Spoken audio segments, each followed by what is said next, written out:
talk about the greatest president in my lifetime, Donald Trump. Well, I want to start out with this. I say what I think. I don't apologize if it's offending. I simply don't give a shit. The meaning is that, but none of and hopefully,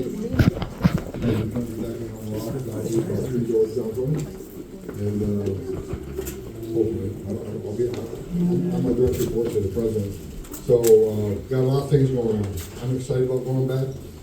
As I told people in the audience this week, for the last 4 years, I wake up every morning pissed off. And to the point where I always tell a story. I got on an American Airlines flight the other day. I get on first, but I got the concierge key thing. So the captain met me in the galley, and he said, Mr. Homan, and I shake hands, I love you, I love Trump. He goes, I've got a question to ask you. This is a true story. He says, me and my wife are wondering, why are you always pissed off? We see it on TV, we see it in testimony from the Congress, you're always mad. I said, because I wake up every day pissed off. Because President Biden's the first president in the history of the nation who came in office and unsecured the border. That's right. Bottom line is, I've worked with 6 presidents, starting with Ronald Reagan.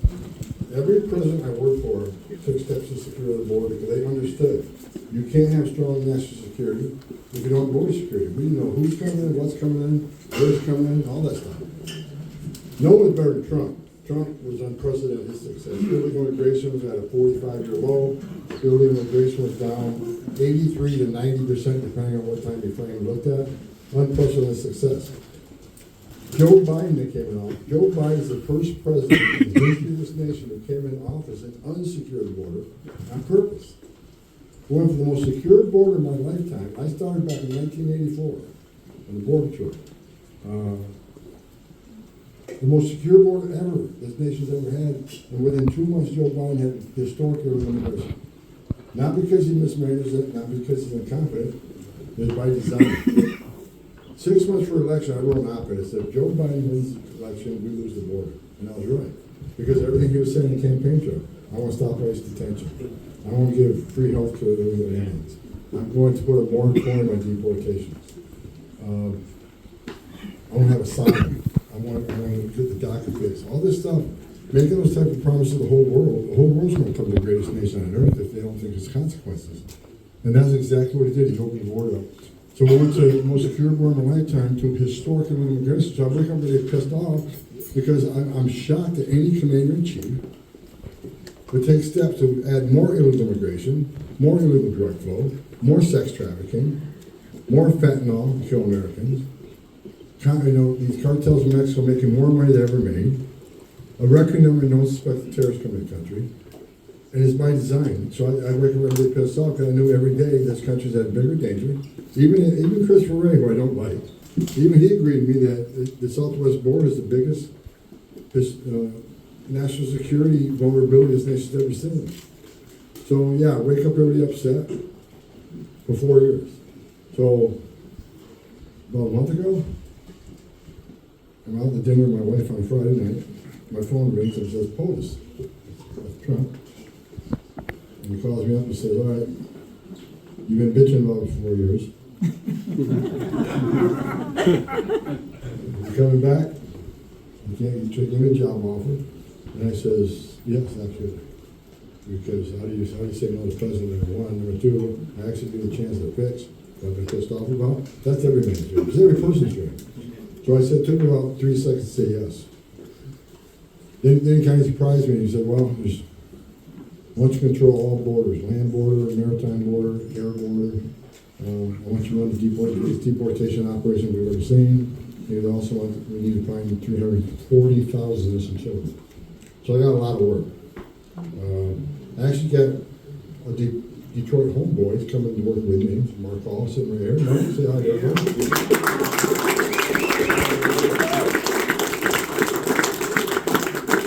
Mark was a board player here in Detroit. He retired here in Detroit. Correct.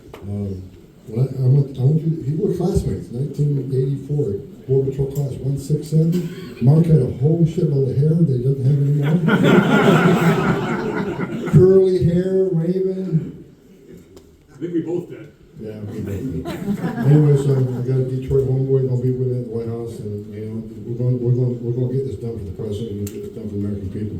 So the three things he has me doing, we're going to secure the border. We can do that. We did it before. So it's going to take maybe a couple months because there's a lot of agreements that need to come in place, international agreements. But we've been down this road before. We'll do it again.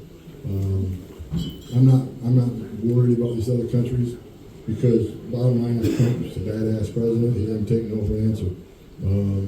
Mexico didn't want to do the Remain in Mexico program, but they did it.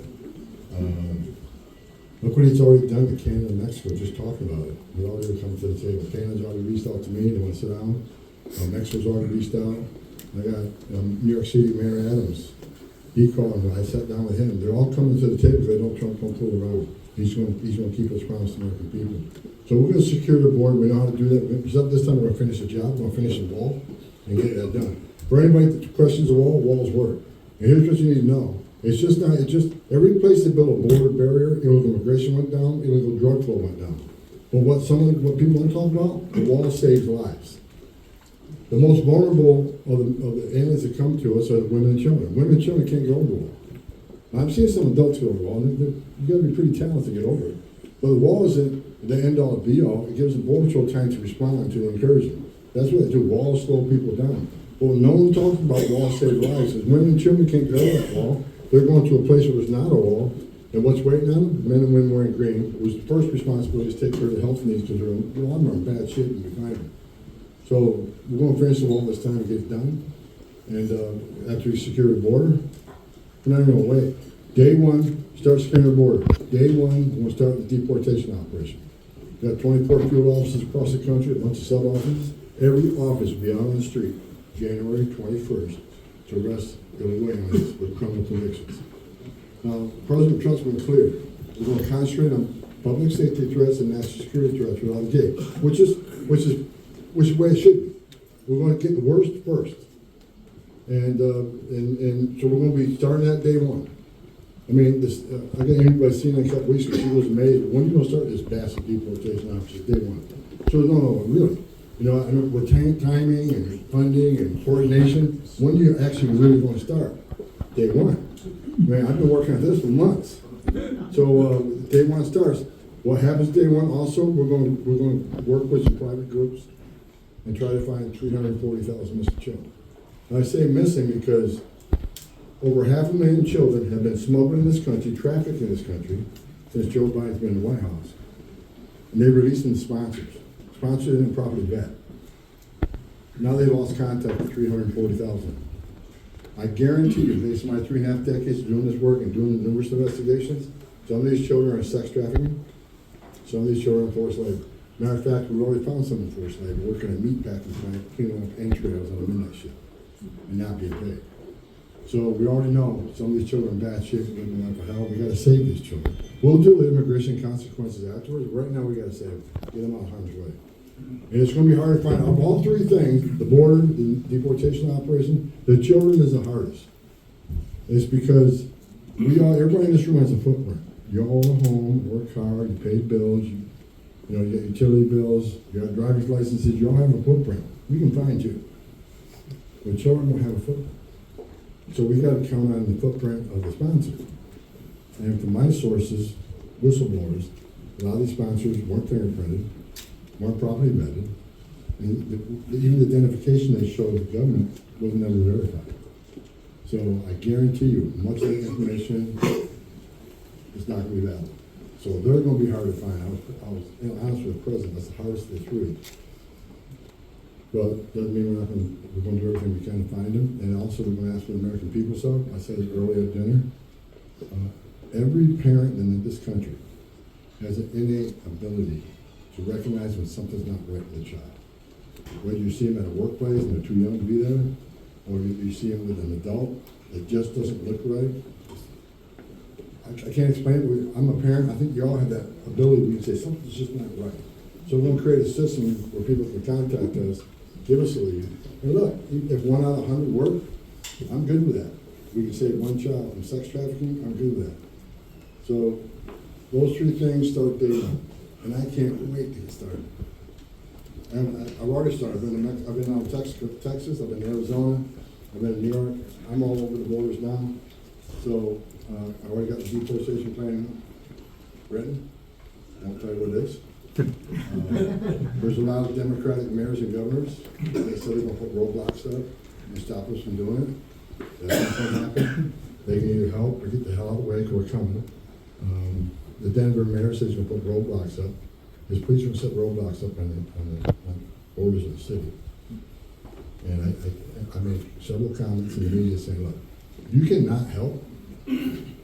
Shame on you, because we just said we were concentrating on public safety threats. I don't understand what mayor or governor doesn't want public safety threats off the streets. But that's what we're concentrating. Why would you not help me? But I made it clear, do not cross a line. There's a line. If you actively impede us, that's a felony. If you knowingly harbor and conceal illegal alien from ICE, that's a felony. Don't cross that line. So of course now the media say, oh, Homan's threatening to lock up politicians in sanctuary cities. I'm not threatening that. I'm telling you the law is, and we're going to enforce it. So we're going to call it a threat. I did a Fox show and that Denver mayor, I said, well, I'm willing to go to jail. They came to me and I said, well, we're agreeing on one thing. He's willing to go to jail. I'm willing to put him in jail. It was a great line. It was an absolutely great line. And the Chicago mayor just recently said, Tom Homan's not welcome to Chicago. Well, guess where Tom Homan's going to be January 21st? Shocked. You see how welcoming I am. But it's like, I'm not out there threatening politicians. I just find it shocking that anybody's elected to office, city council, mayor, governor, whoever, why would you not work with us on public safety and national security threats? The city council in New York is all upset with Mayor Adams because he's coming to the table. New York City. And we all forget what happened in 9/11, and they don't help us get public safety threats and national security threats out of the city. This is the city council. Look, the governor, the mayor himself, for 2 years I called him on Fox News. I said, this man, he forgot what's like being a cop. He should take that badge off the retirement plaque and put it in his desk drawer because he became a politician. He forgot all about his cops getting beat up by illegal aliens in Times Square and he doing nothing about it. When he reached out to me and I went and talked to him, and for the first time, I sat in his office, I saw the cops. He says, look, ain't perfect, but if you're really concentrating on public safety threats and national security threats, I want to do with it. He also wants to help find these missing children, because a lot of them will be in New York City, because New York City is a major customer of trafficking. So he committed. Now his city council's fighting him, but we're going to help his attorneys come up with some executive orders as an issue. At least get me back in Rikers Island jail. When I was vice director, there were 12 agents at Rikers Island jail. We take hundreds of criminal aliens at Rikers Island every day, every week. And the city council proclaimed their sanctuary city, they kicked us out of jail. So now criminal aliens in New York City get arrested. They're in the country illegally, get arrested for a crime. They do their time. They walk out of Rikers Island jail, right back in the community to reoffend. So he wants to help me do that. I wish more mayors would follow his lead, because he's getting it. But again, I'm not threatening to lock up people for not helping me. I'm threatening to lock up people who are going to violate the law and impede us and try to prevent us from doing this. I arrested U.S. when I was an agent, young agent, a long time ago. I arrested U.S. citizens for harboring an illegal alien in their home or place of employment. Why should an elected official be any different? It shouldn't be. So there's two things I need. I need Pam Bondi to be the Attorney General. I need to get her in quickly. I need Cash Patel running the FBI.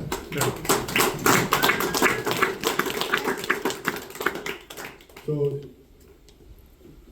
if you look at the numbers this administration has done, 10.5 that we know of that counters on the border. So here's what happened to this administration. They had Tom Homan's a racist. I'm a really bad guy. President Trump's a racist. Our policies are inhumane. So when you hear that with your friends, you say, okay, so compare.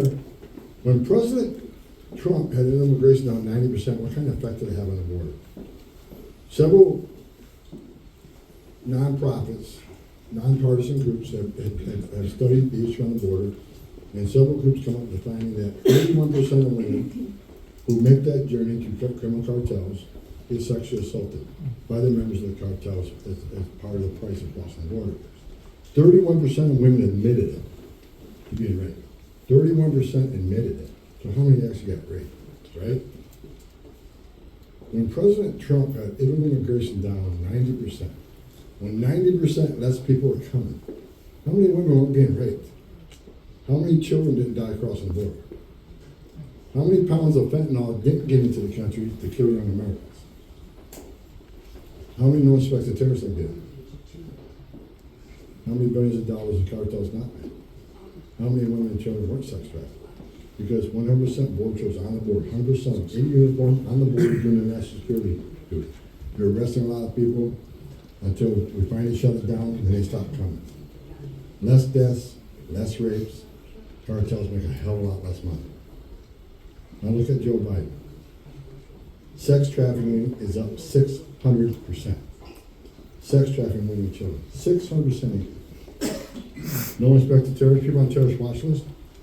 Just on the southwest border, I think it was 387. Trump, 14. 14 in 4 years. This administration arrested more people on terrorist watch list last month than Trump had in 4 years. Alien deaths, just shy of 4,000 aliens have died crossing the border. 4,000, historic record. 250,000 Americans dead from fentanyl. It comes across the border. Now the leftists say fentanyl is smuggled by white Americans through the port of entries. That's bullshit. Most fentanyl seized at a port of entry because every vehicle stopped at a port of entry and every driver spoken to, and based on his responses and based on the CBP targeting system, which I can't tell you what's in it, when they run the license plate, something may pop up and say, this may be a vehicle you want to talk to or secondary. There's a system in place. So of course they're going to seize most fentanyl at a port of entry. Every vehicle stopped. But most fentanyl comes between the ports of entry because the cartels are going to use the route of least resistance. When 70%, not an exaggeration, 70% of agents are no longer on patrol, they're going to use it between the ports of entry. Because if you think for a minute, 100 family units or 200 family units show up at the border at the same place at the same time is a coincidence, you're wrong. The criminal cartels in Mexico control our southern border. They have operational control of our southern border. Now, the strongest nation on the earth does not have operational control of our border. The criminal cartels decide what comes in, where it comes in, and how it comes in. So when they know that this administration overwhelmed the border patrol, millions of people come across, which pulls 70% of agents off the line to process, make sandwiches, change diapers, make baby formula, make hospital runs, make airport runs. They know only 30% left on the line, so they're going to send a huge family group to an area, knowing that 30% will go to that area and seize on that humanitarian crisis, which leaves the border wide open. That's when they move the drugs. That's when they move the sex trafficking victims, and that's when they move no inspected terrorists. You got to ask yourself a question. Why did 2 million, actually 2.2, 2.2 million gotaways, record, like I said, historic illegal immigration, 10.5. Well, we got 2.2 known gotaways. What's a known gotaway? Border Patrol's captured on drone traffic, central traffic, and camera traffic. Camera, sensor, and drone. And visual. We know they entered because there's the visual. We know 2.2 people crossed the border. We have evidence of it that weren't arrested and weren't fingerprinted. This should be the scariest thing to you because it's the scariest thing to me. So here's what you need to know. You pay the cartels one amount of money, get me to the American border. Their job ends at the border. Because you see a green uniform, turn yourself in that green uniform, you're going to get processed that day, you get released within 24 hours. We'll give you a free plane ride to any place you want to go. We'll put you in a free hotel room. We'll feed you 3 times a day. We'll give you free medical care. And within 90 to 120 days, we'll give you a document so you can work in the United States while you're outside in case it's pending. That's a hell of a giveaway program. Well, if you pay more, a lot more, like if you're a Chinese national, you're going to pay $35,000 to $45,000. If you want to get away, you pay the cartel a lot more money. I want to get to New York and I get arrested. I want to get to Chicago and I get arrested. I want to get to Detroit and I get arrested. You pay them a lot more money. Why did 2.2 million people pay more to get away? Why didn't they pay less to take advantage of the free giveaway? They didn't want to do that. They didn't want to be fingerprinted. That just scared the hell out of everybody. Because that 2.2, they're going to be criminals, they're going to be gang members, they're going to be Chandagua, they're going to be MS-13, and they're going to be a terrorist. Even Christopher Wray agrees with me. Not only that Southwest border is big vulnerability, he knows we have terrorist cells in this country now. They're just waiting. We already arrested 8 from Tajikistan 2 months ago. Now we're planning a Russian-type terrorist event, which means we're going to go to the highly popular areas and just start shooting people. Luckily, the intelligence community called them on Chatter. They arrested before they pulled it off. Intelligence community is not perfect. They missed New Orleans, they missed Las Vegas, they missed Afghanistan. They're pretty good. Not the best intelligence community in the world, but they missed things. So, something's coming. The FBI director agrees, something's coming. I don't know when. People say, how do you know I'm a terrorist in the country? I don't. That's just scared me too. But so if you don't think something's coming, then you're a fool. And when that something comes, I want President Trump in the Oval Office, not this guy. So thank God we got one more week. But terrorists have crossed that border. If anyone tells you anything different, they're just foolish. The law of the averages will tell you. If they arrested 387, we got 2.2 million gotaways. You're going to tell me not a single one of them came from a country-sponsored terror? They have to. And let me say this. After 9/11, we created all these databases. I was part of it. TSA no-fly list. DOD intel database. FBI screening database. Visa security program. All these different systems. We created visa security systems after 9/11. Said, we don't want anyone else getting a visa, come to the United States as a student, or buying an airline ticket, come here to blow something up. So let's create this program. The visa security program has prevented thousands of people from getting a visa to come to the United States because through the vetting, we found derogatory information, which is not getting visa. Not coming. Worked pretty good the last 2 decades. But who's going to go through a vetting procedure now, buy a ticket or a visa, when they simply go to Mexico, pay the cartels a little bit of extra money, and be a government? That way there's no record of it. So 2.2 million people, we don't know who they are, where they came from, why they're here, or where they are right now. This administration created the biggest national security vulnerabilities this nation's ever seen. And it's going to blow up in our face. Now President Trump's going to come back in a week, catch at least one hand. You come to the border, you will be detained, you'll be removed. You're not going to release people. That shit's over. The federal law says if you come to the border without proper documentation, you shall be detained. Shall. I mentioned this before. Not maybe, not think about it, you shall be detained. That's exactly what we're going to do. We're going to put the policies in place that President Trump got through once before. That were game changers.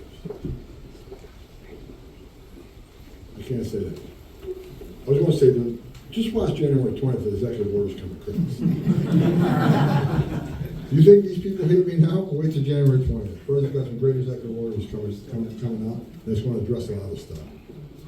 I'm not going to get ahead of him. I want him to make the announcements. But the executive orders are coming. The media's all over politics. President Trump's going to issue all these executive orders. Shame on him. Meanwhile, Biden issued 94 executive orders abolishing everything we did on the border, but now they're having trouble with Trump doing executive orders. Well, they're coming. I've seen them. They're amazing. And I can't wait for him to announce it. That's going to be a put up. And the people who caused this massive national security vulnerability will be held accountable. Secretary Mayorkas, he should have been impeached and removed the first week. Yep. What he's done is, in my opinion, treasonous. Yep. Yeah. Terrible what they've done on purpose. Secretary Mayorkas, I have no feelings for that man other than disgust. Not only did he open the border up, we have a 600% increase in sex trafficking. He vilified the men and women of ICE. He slandered the White House building. Remember the Horse Patrol whipping incident? I wrestled in my living room and I watched the tape and I said, okay, great work.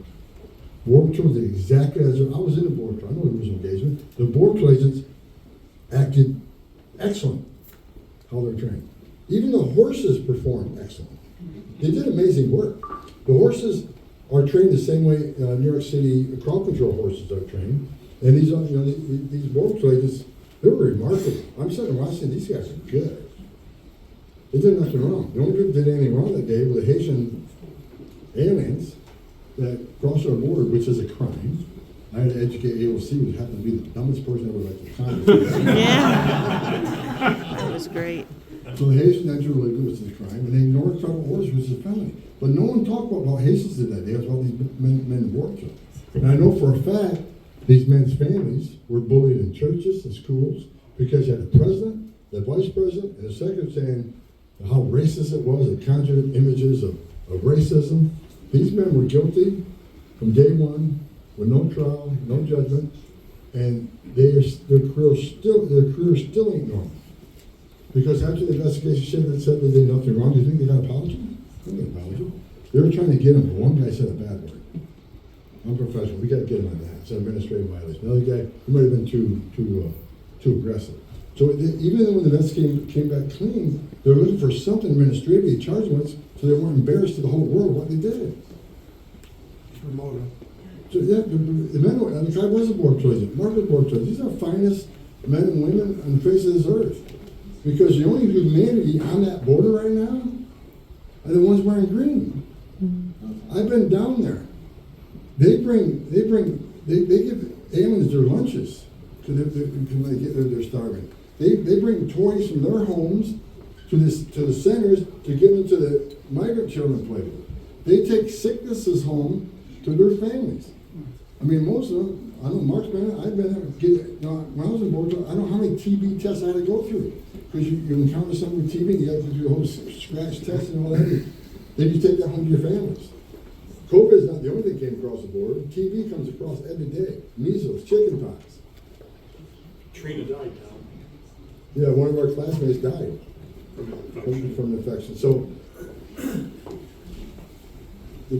the first day I smiled was the day of the election. I smiled, and I couldn't stop smiling. I was with him. I was at Mar-a-Lago in that election, and it was an amazing night. And that was the first morning I woke up and said, damn right.